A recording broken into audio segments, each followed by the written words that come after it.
Hola, ¿qué tal, mi gente? On this edition of our Bilingual Sound Sessions, I'm super happy to welcome Peruvian singer-songwriter La Zorra Zapata. She's going to be playing a couple songs for us. I'm also going to be interviewing her, so we're going to get into who is La Zorra Zapata. We're going to dive deep into her music, into herself. But first, I'm Byron, the curator. Thanks for pressing play. I am the program director to Bilingual Sounds 88.5 HD3. We are also the sister station of the SoCal Sound, and you can stream us from anywhere, wherever you may be online at bilingualsounds.org.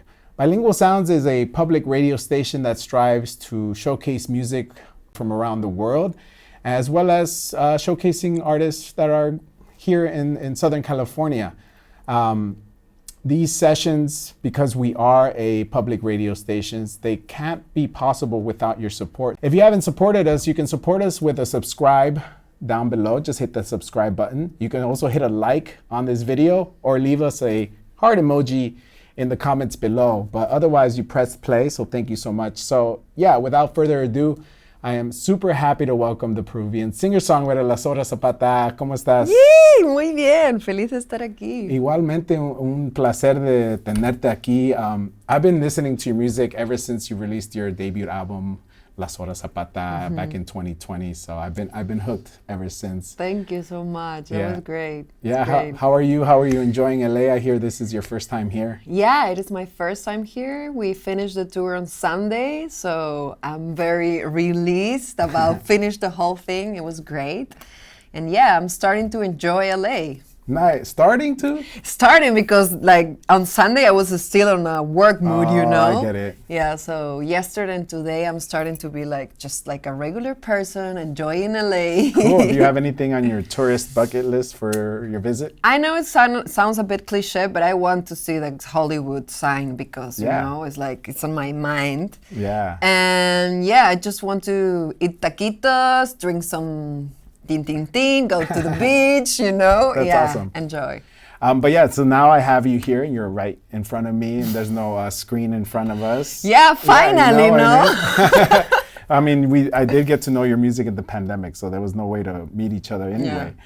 But I want to know who is Nuria Zapata. I want to know who you are as a person. So one of the first curiosities, ¿prefieres café o té? What's your preference? I definitely prefer coffee, but it's weird because I started to drink coffee when I was 27. Oh, later before, again. Before that I couldn't handle the caffeine. But yeah, now coffee for sure. Yeah, because you have more work to do. Yes. Are you a early bird or are you a night owl? I used to be a night owl, but now I think I'm an early bird. I think I'm changing. Yeah, I mean, people change every 7 years, right? Oh, makes sense. So maybe also your mental state. Yeah, now I prefer the morning. Yeah. Oh, nice. Mm-hmm. What is an album that when you were growing up, you cannot stop listening to? Cat Power, the greatest. Oh, really? Cat Power. Yeah, I am still, but when I was 16, 15, I was in love with Sean, you know. Cat Power is one of my greatest inspiration. Actually, I bought my first guitar because of that album. Okay. Yeah. Was the guitar your first instrument? Yes, definitely. Okay, and it was because of Cat Power. Yeah, That's cool.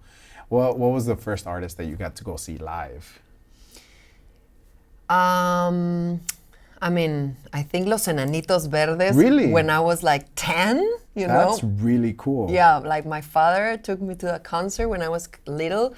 But the first concert that really impacted me and made me feel that I wanted to do music for real was a Warpaint concert in New York 10 years ago. Yeah. You know, a bunch of girls playing instruments, really cool. And I was like, I think I can do that. Yeah, because, I mean, growing up, there's not that many women in music, right? Exactly. And especially when you see a girl doing some music thing, more likely they sing, right? Mm-hmm. And this band, Warpaint, there's a drum, there's a bass player, there's a guitar player, and all of them are girls, no? So, yeah. That's really cool. Yeah. Very impactful, I'm sure. What would you say is one of your hidden talents? Do you have a hidden talent? I think I'm a very good listener. Huh. Yeah. Okay. Like a lot of people come to me when they want to some advice, and I think I'm very good at listening. Yeah. Okay. You can hit her up on her Instagram. But Yay! like, I have some troubles, Zapata. Yes. That's so funny. What would you say is your favorite food like of all time? Right now, I'm into this ramen Ramen? era. Okay. Yeah, it's really hot here, but still, I'm craving ramen all the time. So yeah, I would say ramen. Well, then after the Hollywood Stars, you got to go to Little Tokyo. I It's haven't really been good. there. It's good? Yeah, it's good. It's Nice. it's a metro right away if you want to take the metro, but it's also not that far. Okay. If you're driving. But everything here is far, man. yeah. It's yeah. like, but yeah. Little Tokyo's okay. Yeah, okay, because it's little. Yeah, it's Little Tokyo and it's right in downtown, so it's not that far. Okay, great. Pero inténtalo. Lo haré. Hay que hacerlo. Como sea. Now let's get into your work, into your music. You just released a new single called Lluvia y Nieve, and it's fun. It's great. It's classic Sora Zapata style, and you're about to play it right now. But can you give us a little insight on what it is about for maybe those people that don't speak Spanish but enjoy the music? What are you trying to invoke? Yeah, it's like I wanted to do a song that talks about the duality of life. You know, there's a lot of points in your life when you have to choose A or B, you know, and it's not one thing better than the other, but it's just a path that you have to choose, and that path will take you to another one, and you know, it's like, yeah, so it's a song that talks about that, to choose one path, lluvia or nieve. Okay. Yeah. I really like the music video to it too. It's Oh, really cool. I Your loved music it. videos are really cool. Yeah, I love to do that music video back in Mexico, and also with Mauro Samaniego, who is like a great collaborator of mine, and we did this song together actually. Yeah, your second song together. Yeah, I know, and it's more coming. Be ready. Oh, awesome. You were talking about how the song is about choosing a path, A or B, and sometimes C. Pero what situation in your life did you come across that where it was either maybe music or maybe something else? Like in an alternative universe, would you not be doing music? Well, it's not that alternative, because before I started to do music, I was a bookmaker. A bookmaker. Yeah, like printed and folding them and pegando, cortando, like a bookmaker, like for real. Yeah. I did books, you know. Oh, okay. And yeah, in one point, I started to do music, and things starting to go pretty well with music, and then I realized that I needed to be 100% into this if I wanted to grow as I want to, you know? Okay. So yeah, that was exactly one of the times that I have to choose between still doing books and stuff, Yeah. or keep with the music, and I choose the music. Yeah, and now you're here in Southern California. Yeah, making a podcast or whatever. Yeah, a visual podcast. Is A what we visual call it. podcast. Yay! Yeah, you get to point to the cameras and everything. Y ahora todo es history. And now, with this new song, are you getting ready to release a new body of work? Because you have two albums. You have Las Horas Zapata, which was your debut, and you have Tilados. Encantilados. Uh-huh. You know, I've never heard that word before this. My Really? Spanish isn't that great. It's cliff? Yeah, Isn't cliff? exactly. Okay. Pero ahora, ¿cuál is the next step? What is this going to lead up to? Yeah, El Invento was the song that we released before Lluvia y Nieve, and Lluvia y Nieve are part of a third album called Quema o Ilumina. Ooh, an exclusive. An I think this is exclusive. the first time you say it, no? Yeah, and the next month, no, this month, September-ish, end of September I'm gonna release a third song, which is the last single of this album. It's called Oficio. Okay. Yeah, And yeah, by the end of October, I'm gonna release finally Quema Willumina, my third album. I cannot believe that I'm saying this. Yes. What is something that you learned from your debut and your second album that you're gonna put into this new album? A lot. I mean, Yeah. for the first album, I didn't know how to find a USB port on my computer for real. I mean, you were just making books before. no? Yeah. And I remember I took the whole loop station with the whole songs to the producer. I didn't use a computer. Oh, you didn't give him the files. You No, was like, I "Here." didn't know how to open a WAV, you know? It was like, I was That's like a funny. grandma, yeah. So yeah, I learned how to produce myself. I learned how to tape myself. I learned a lot of, nerdy stuff on the computer that I didn't know before. And of course, I have more experience doing releasings and media and when and how much, you know, all the business Yeah. situation that goes behind scenes, no, with music.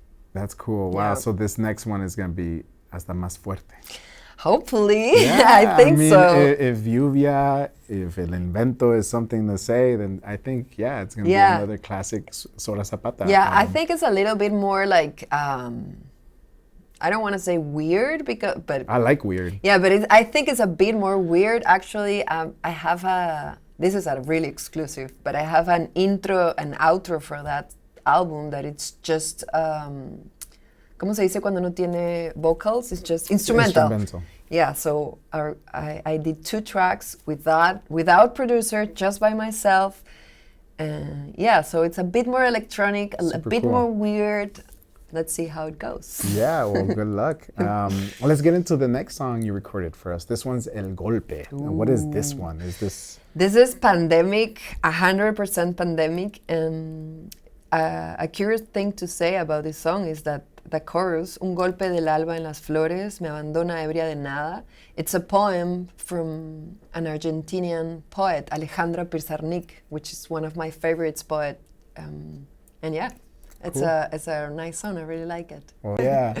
But yeah, like I was saying, I've been listening to you since 2020, since kind of the inception of your project, right? What would you say is kind of musically, what is some of your influences? Well, Cat Power definitely must be one of those.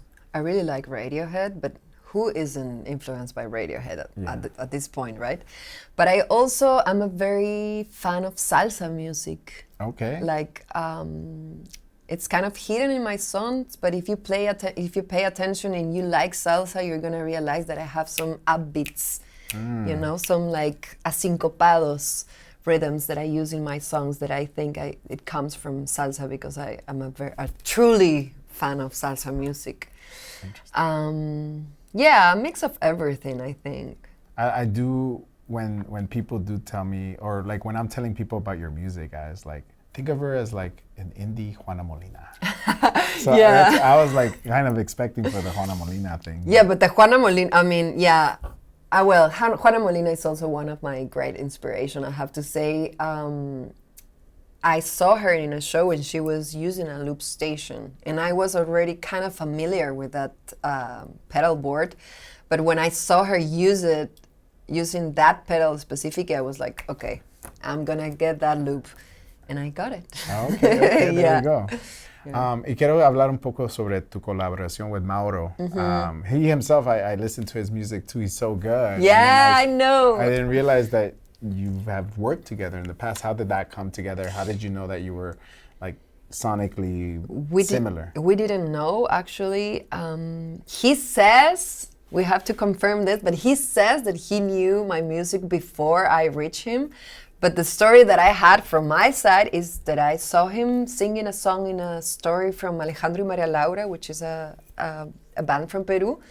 And I was like, dude, this dude have like a very special thing in his voice. So I sent him a DM in Instagram. He didn't follow me. I was like, hola, Mauro, would you like to sing a song with me?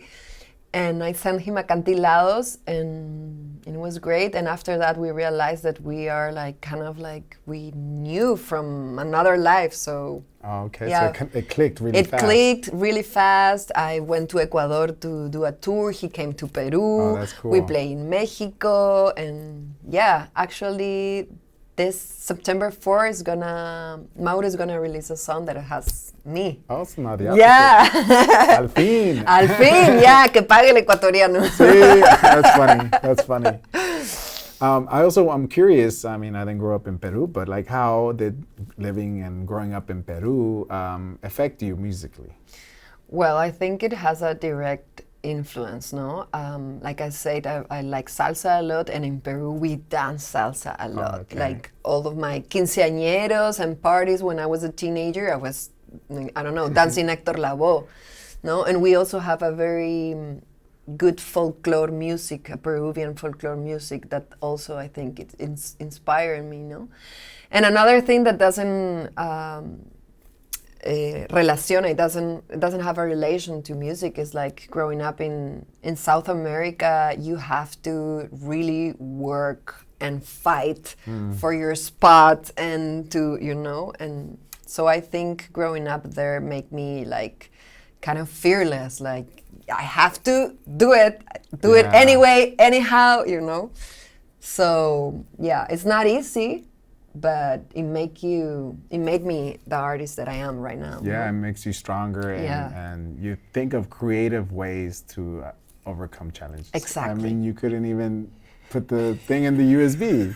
Your 3 albums, you're about to release your 3rd album. Yeah, oh my It's God, it's come a crazy. long way, but Yeah.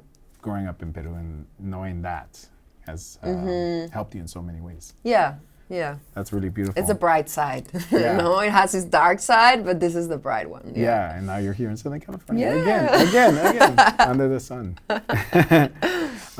Let's get into the last song per se, and this one is unreleased. Yes. This is from your upcoming album. Yes. What can you say about this song? And This song I think is one of the brightest song of the album. It has some similarities with the mood of Hay que hacerlo. And it's a song that I wrote to myself because sometimes when you are in this music industry, you have like a shadow that haunts you, you know, like you're supposed to be doing this, you're running late, you compare to another artist, you know, and sometimes it's kind of hard to shake it off the music industry problems and keep your creativity pure. Okay. No? So this is a song that it says, el coro, es mi destino, es mi oficio, mi ocupación ser real. No? Like to remember myself that I do music because it's good for me, and the most important thing is to keep music honest and true to my essence, you know? Because you get distracted so easily because, you know, people say what you do, what you don't do, la la la. So yeah. that's a really good saying. I think you should make that a sticker. Yeah. Or a t-shirt for sure. Yeah, it's a great idea. You know, you were saying that this song, Oficio, was a letter to yourself. How do you feel about your music that you've written so far when you listen back? Do you listen back to a lot of your older music when you're like in the, like, you know, like now, maybe you're trying to remember why you got into this? Because all these are kind of letters to yourself, right? I have songs that I really like to listen like often, but I'm not gonna say which one, but for the past record, there's one that I cannot hear anymore. It's like, oh, no. Yeah. Okay. But I don't usually hear my records when I release them because I heard them so much when I'm producing them that I know every sound, every little thing that I put there because I'm very like focused on that. So I don't know, I would say I don't hear my own music. Okay. Especially if I'm with another person in the room, I'm like, no way, I don't like that at all because it's like, I feel like shy or something, you know? Well then I'm curious then to know then, have any of these songs at the time like changed meaning since you recorded them? Yes, definitely, no? Hay que hacerlo, for example, at the beginning it was just talking about music, and then I realized it's something bigger, no? Hay que hacerlo, it goes through so many things and eras of my life, no? So I think it's gonna song that's gonna stick with me forever. Nice. Well, Yeah. that's a good note to end it on. Thank you again for coming by. I can't wait for your new album that's going to be out. Is there a date? Did you say a Yeah, date? it's October 25th. Okay. 5th? Cinco. Cinco de octubre. 25 de 25 de octubre. octubre, yes. Well, I'm already looking forward to it. Thank you. Hear the new etapa de La Zorra Zapata. Wee! Thank you so much. And you were talking about hay que hacerlo, so ¿por qué no? ¿Por qué no? Aquí tenemos una sorpresa from La Zorra Zapata. No se lo olviden. Follow her on Instagram at La Zorra Zapata. It's The very only easy. one. Yeah. There's no other It's Zorra. down below, so you can just tap that link down below. And don't forget to subscribe. And we got one more song here for you. Es una sorpresa para ustedes. Hay que hacerlo. Vamos. Muchas gracias. Oye, increíble. Me encantó.